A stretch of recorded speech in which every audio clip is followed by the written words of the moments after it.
Blue Jackets beat the Rangers, but should they have? Maybe not. We're going to talk about a very weird win on today's Locked On Blue Jackets. You're Locked On Blue Jackets, your daily podcast on the Columbus Blue Jackets, part of the Locked On Podcast Network. Your team every day.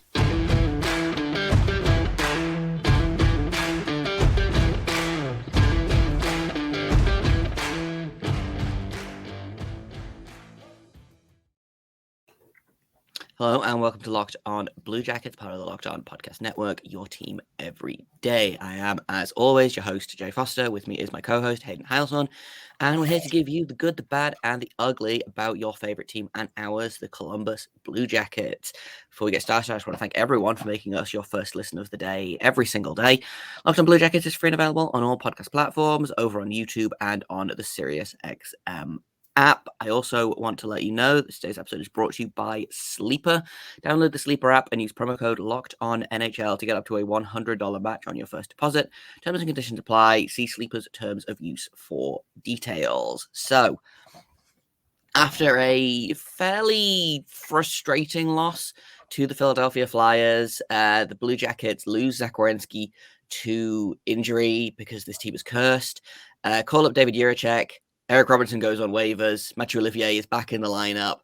There was a lot happening between the end of last game and the start of this game, and it seems to have mostly worked, I think.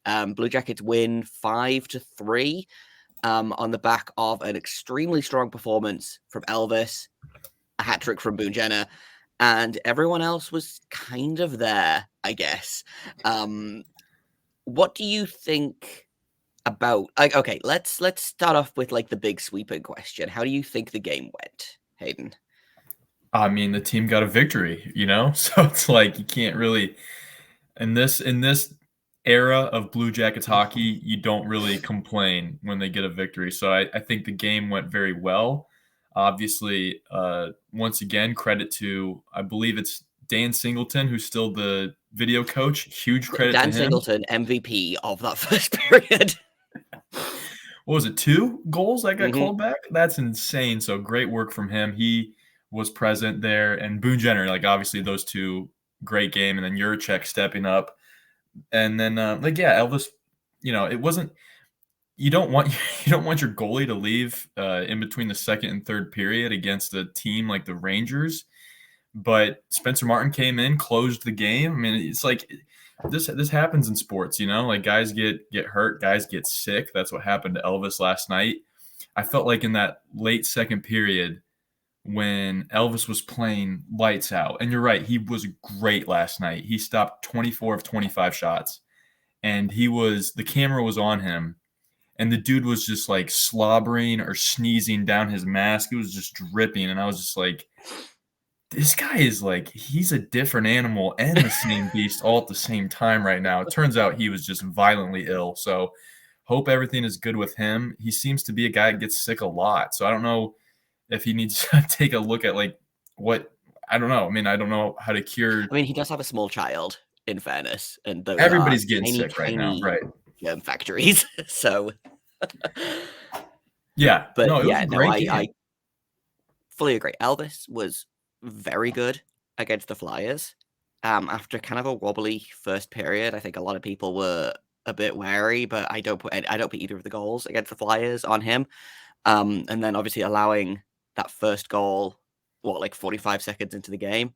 And then after that, those 2 disallowed goals, he really just kind of settled in a way that was really, really impressive to watch. And it's a very small sample size, but I genuinely don't remember the last time I saw 2 extremely good Elvis performances back to back.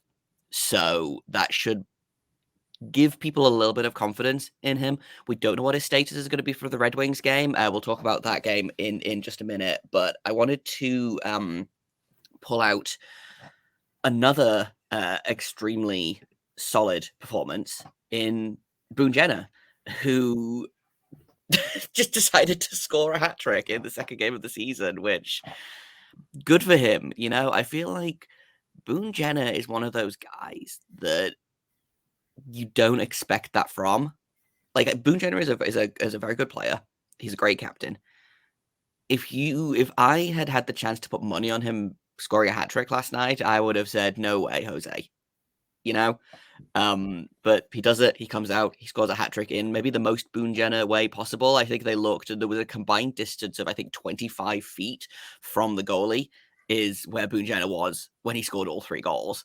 I believe it was 2 tip-ins and a rebound. So like, just a really, really great performance from Boone Jenner. Leading by example, I think is the best way to describe Boone Jenner's game.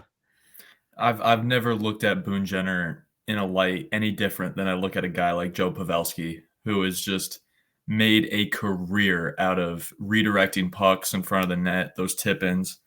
And like we talk about this, Jay, if people are locked on Blue Jackets, you know, if you're an everydayer, you know where Boone Jenner's office is. It's right in front of the crease. He's going to go to work down there. He's going to terrorize goaltenders from that point. He knows what he's doing, and he gets better every single time. It looks like every single game he becomes more and more of a threat. And I think his 3 goals last night just prove that this captain of this team, who's still under 30, I believe, who constantly gets, smashed as like he's not good enough to be an elite center in this league. Well, I think last night was a good example of why he is an elite center in this league. He was 6 of 10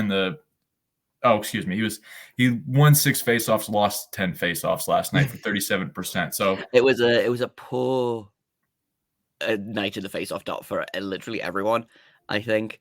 Except for Line. Cole Sillinger won 55% of his. Sean Crowley won 20% of his. Adam Fantilli 40%.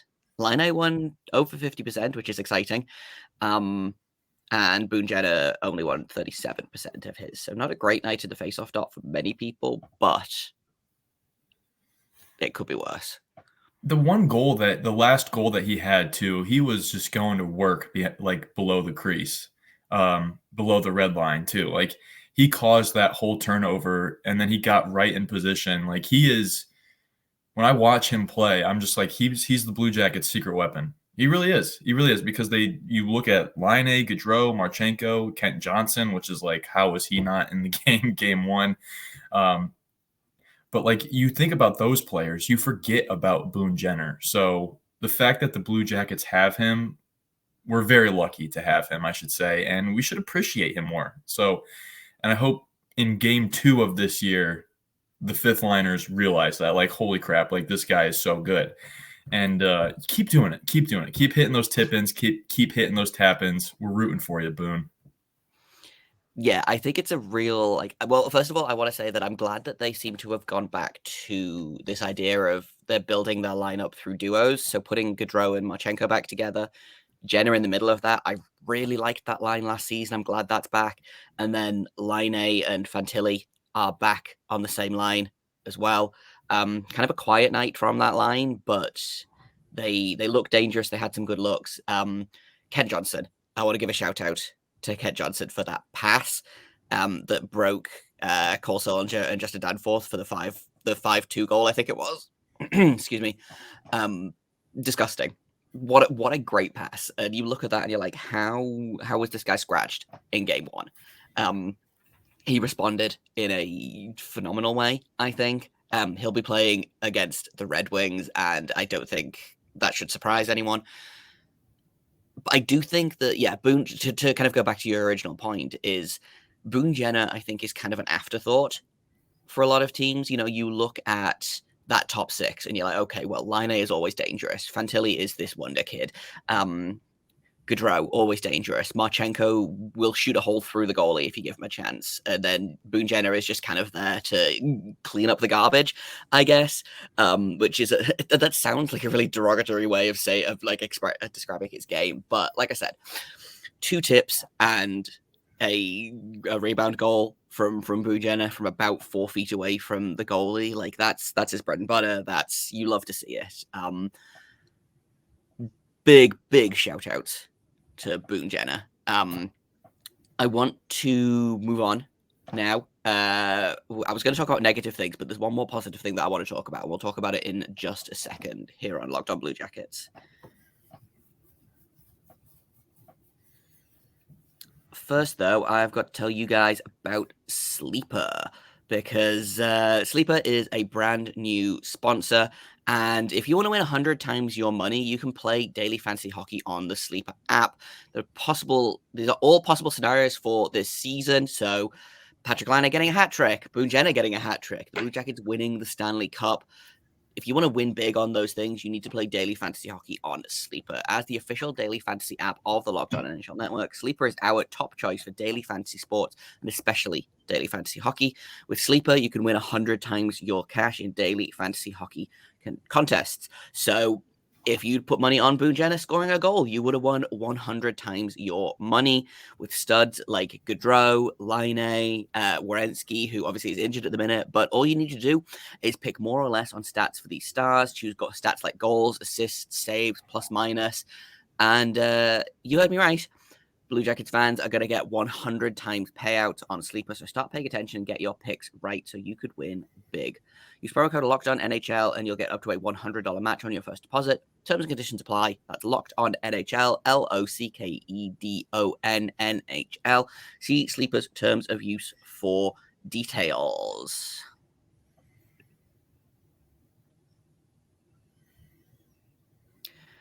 Okay, welcome back to Locked On Blue Jackets. We're talking about the big win over the New York Rangers.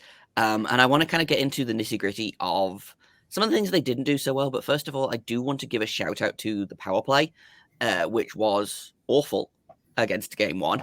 They switched things up for Game 2, split up Gaudreau and Laine because they are both kind of comfortable in the same area of the ice. And clearly it worked. Boone Jenner, first power play goal of the season.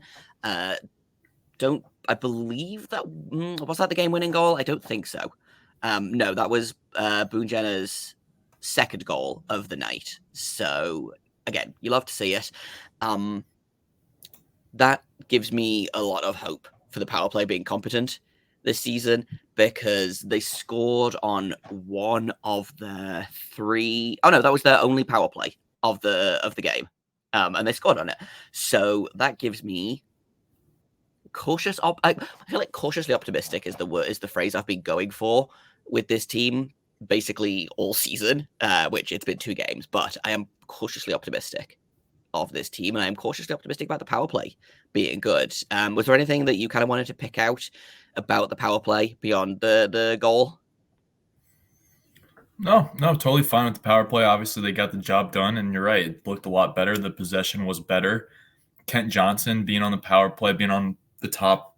He was out there on the first group, I believe. That was the revelation for me. Like, this guy, I kind of see what Pascal Vincent may have saw when he was putting out there, or however we found out that KJ's pace of play was a little bit behind. He does look like a slow player out there.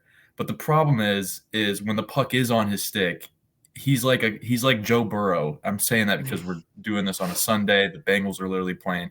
He's like a quarterback that just sits in the pocket and waits till the last second to get rid of the puck or do something awesome with it. Like, he's scanning the ice. He's thinking the game through. So he's not necessarily like moving his legs a whole ton, but just on the power play last night, he was instrumental in helping that first unit out. I actually want to move on from the power play and talk about the penalty kill. I thought the penalty kill was really good. Obviously, the Rangers did convert. They were 1 of 3 last night, but this guy that has been hammering all offseason, like, the Blue Jackets need to figure out a role for this guy. But Eric Branson, he stepped up in a huge way on the penalty kill, was covering ice, was blocking shots, was helping out Elvis down low. He looked fantastic. So that was really pleasing to see, because it's like we're paying $4 million for this guy a year. Like, he needs to be contributing. He looked great on the penalty kill. So overall, special teams was phenomenal. I don't know. Did you see anything on the power play or penalty kill that really worries you? I think I already know what is going to be the big negative that we both took from this game. So I'll let you I'll let you either move on to that or have some thoughts on the special teams before we get to that. No, I don't really have special teams necessarily, but I do want to talk about Ken Johnson for just a little bit more, because you're right. I think having him on that power play, distributing the puck, made a world of difference. And he's not going to be the best skater in the world, and I don't think that he's not going to. He's not going to be an elite skater, but I don't think he needs to be, because every time you're watching his feet, his hands are doing something completely different. And so I saw that a lot last season, was he would get out of situations by using his hands when it looked like his feet were going to get him into trouble. And he's a very, very good playmaker. He loves to distribute the puck. Again, look at that pass to Cole Soldier from last night or Saturday night. Just a real good young player. And I do think that healthy scratch might have, given him a little bit of fire, given him a little bit of, well, I'll show you. That I feel like that's the attitude that you're going to get from Ken Johnson is, oh, you want to bench me? Well, fine. Have this. Which is really great. But yes, I do want to kind of move on and talk about the big negative of this game, which is that the Blue Jackets got shelled. It was the shots were 42-21 in favor of the New York Rangers, and that's not quite as bad as the San Jose Sharks game of last night, where Mackenzie Blackwood made 51 of 52 saves. Just a wild game, but that's beside the point. They were fine in the first period, and then it got steadily worse in that third period when they had Spencer Martin in net, who was, cold, hadn't warmed up or really done anything for the first 2 hours of the gameplay. He comes in, and the idea is that you protect him and you try to limit shots. The Blue Jackets got outshot 17-2 in that third period. That's not great.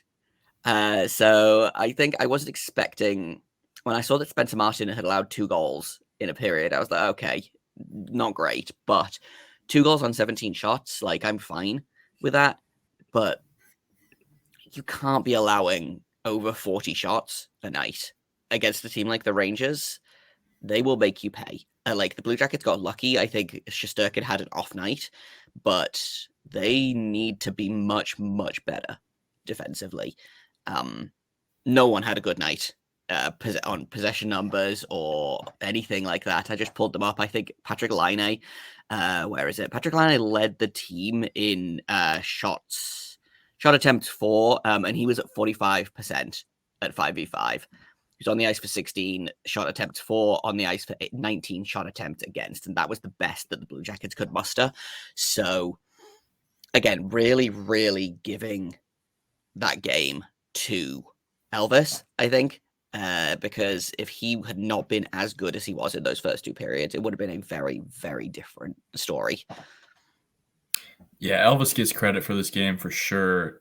For the shots, I guess maybe as a Blue Jackets fan, if you're like, I need to feel comfortable about looking at this shot line and seeing like Rangers 42, Blue Jackets 21, they doubled the Blue Jackets shots.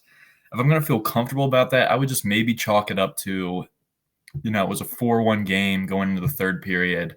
Obviously, the strategy changes a little bit in terms of you're just going to maybe focus on staying back more on defense and just kind of crowding their shots, because the Blue Jackets did block 27 of the Rangers' shots. So that's an absurd number as well, thinking that the Rangers had 42 shots on goal and 27 of them didn't even get past 27 of them. They could have 20 more per se is what I'm trying to get at. The Rangers had 93 shot attempts in total. Crazy. Like, yeah, in fairness, so that's all situations. So, like, that's counting the 3 power plays that they had. At 5v5, they had 71 to the Blue Jackets 39 shot attempts. So, not a great night defensively. We've got to figure out how to fix that when the Red Wings come to town. Yeah, and just, having to block 20 plus shots a night as a team, night in, night out, is not going to work. Granted, you're probably not going to play the New York Rangers every single night, and they do look like a Stanley Cup contending team again, even though, like you said, Shesterkin had an off night last night. I think the Rangers looked phenomenal. They were flying around, and they dominated the Sabres just a few nights prior. So they are a very good team, and you're not going to have to go against a team like that every night. That being said, yeah, you got to find a way to put more shots on goal in that third period. I do think there were a couple plays that happened where the Blue Jackets were crossing into the offensive zone and just trying to get a little too fancy with their passes. I felt like there were moments where I'm like, okay, this is a good thing because, we got guys passing, but like maybe just put a shot on goal there instead of trying to go cross ice to, Marchenko to Gaudreau or whatever it was. Like that happened a lot, it felt like. So, but also, like, that's kind of a bad sign because, like, you got to connect on those passes and get the shots on. So, yes, third period did get a little out of hand offensively. But, again, this is a game you won. They should be feeling good about themselves. And it just goes to show that if you have one good period where you put a couple shots on goal and, you catch a goalie on an off night, you can win games in this league. But, yeah, it's comforting, I guess, to know as a Blue Jackets fan to be like, this team could have played even better, and they still beat the Rangers 5-3. So we'll see, though. We'll see because you're right.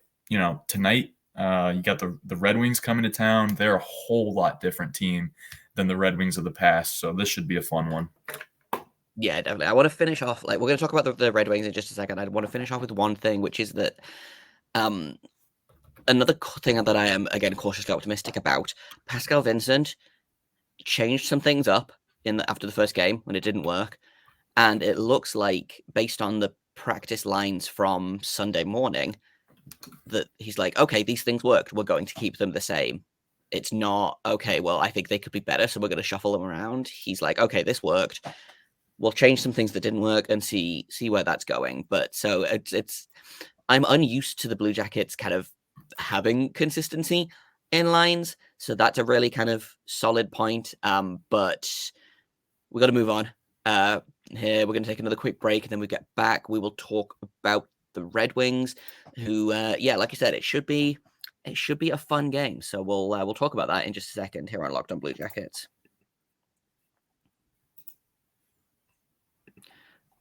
First, though, I've got to tell you about eBay Motors. Passion, drive, and patience. What brings home the winning trophy is also what keeps your ride or die alive. eBay Motors has everything you need to maintain your vehicle and level it up to peak performance, from superchargers, roof racks, exhaust kits, LED headlights, and more. Whether you're into speed, power, or style, eBay Motors has got you covered. With over 122 million parts for your number one ride or die, you are always going to find exactly what you're looking for. And with eBay Guaranteed Fit, your part is guaranteed to fit your ride every time, or you get your money back. Because with eBay Motors, you are going to burn rubber, not cash. All the parts you need at the prices you want. It's easy to turn your car into the MVP and bring home that win. Keep your ride or die alive at ebaymotors.com. Eligible items only. Exclusions apply. eBay Guaranteed Fit is only available to U.S. customers.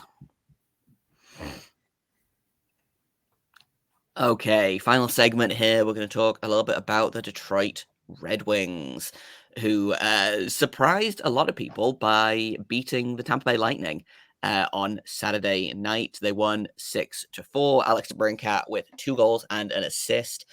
Almost beat the New Jersey Devils in their first game of the season. This could be a fun game. This could be a pretty even matchup, which is always fun. Detroit currently 1-1 on the season. Like I said, that top line of Alex DeBrincat, Dylan Larkin, and I believe Lucas Raymond could cause many, many problems for the Blue Jackets. So let's start off with, what do the Blue Jackets need to do to win this game that they didn't do against the Rangers? Yeah, they need to have a consistent 3 periods of offense, because you look at the Red Wings, they are a completely different Red Wings team than what the Blue Jackets are used to going against over the last several seasons. Blue Jackets have won 12 of the last 20 matchups against the Red Wings, but this is a new Red Wings team. Over the offseason, they added Alex DeBrincat, Daniel Sprong, JT Comfort, Shane Gostisbehere. Like, they're a completely different team now, and I don't even know how they afford to pay all these guys. I think them getting Alex DeBrincat at what 4 years by $31 million. That's it's a severe underpay for what he's going to bring to that team. But again, he's from Michigan, so taking a little bit of a hometown discount. But they are a team that's built very similar to the Blue Jackets in the sense that they are just going to light up the scoreboard. They scored 6 goals the other night against the Bolts. They scored 3 the other night against the Devils. So 9 goals in 2 games. Like, they're going to put goals on. They're going to score. So the Blue Jackets have to do so as well. That's the big thing. They got to have 3 consistent periods. You can't let. I feel like I can already see it.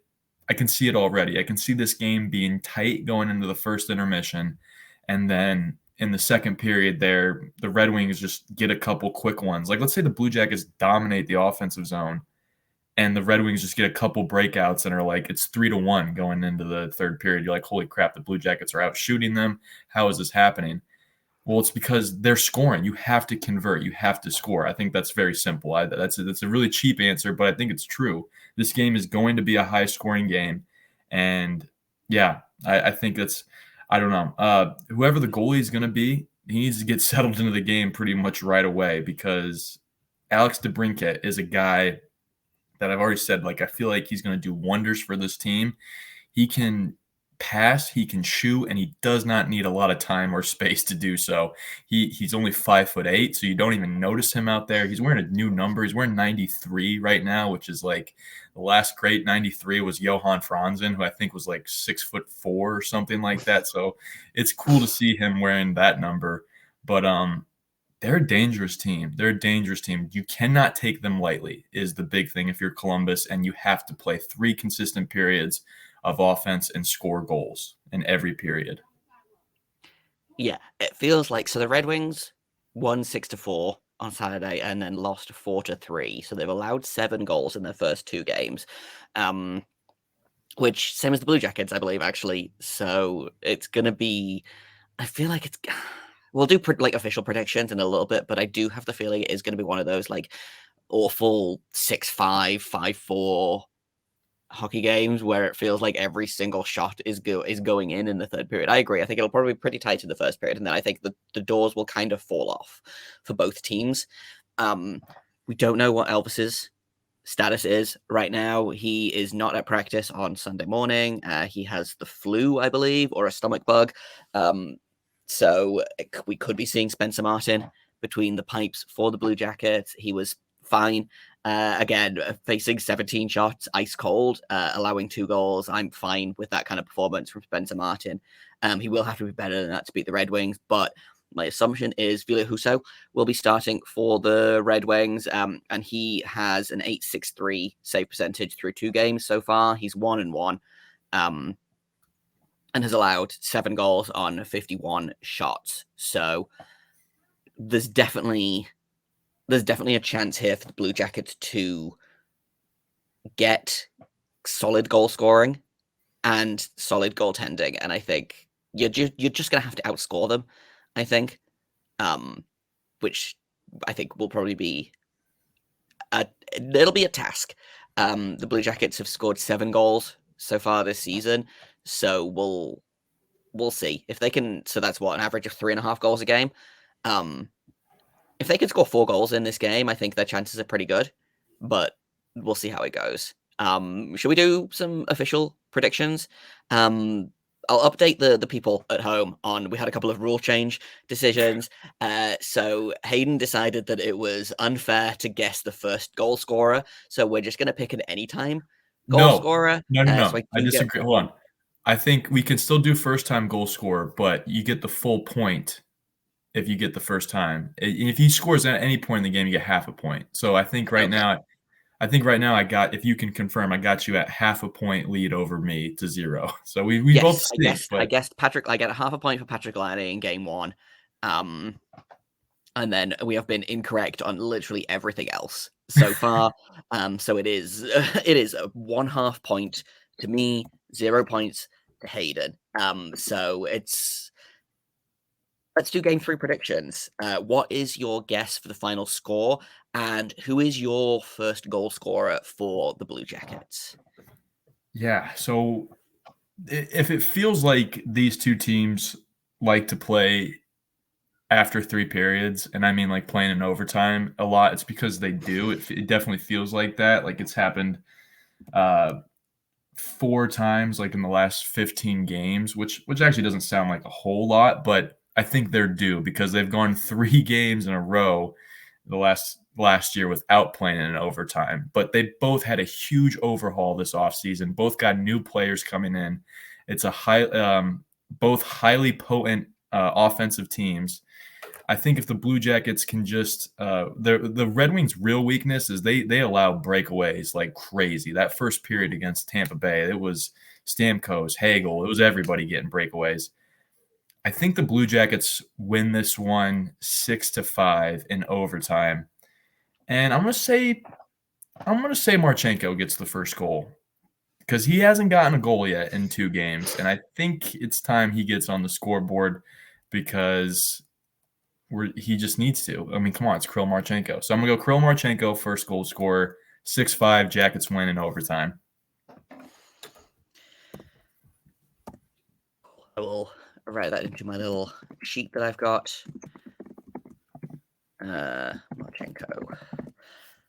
I do enjoy that Marchenko is like fully 75% of the way to his assist total from last season, and it's been 2 games.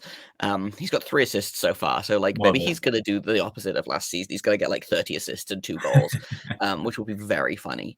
I'm also going to go this overtime, but I'm going to go 5-4 win for the Blue Jackets. So I think probably just a little bit less than you. And then I'm going to go with the hot hand. I'm going to say Boone Jenner gets a goal against the Red Wings.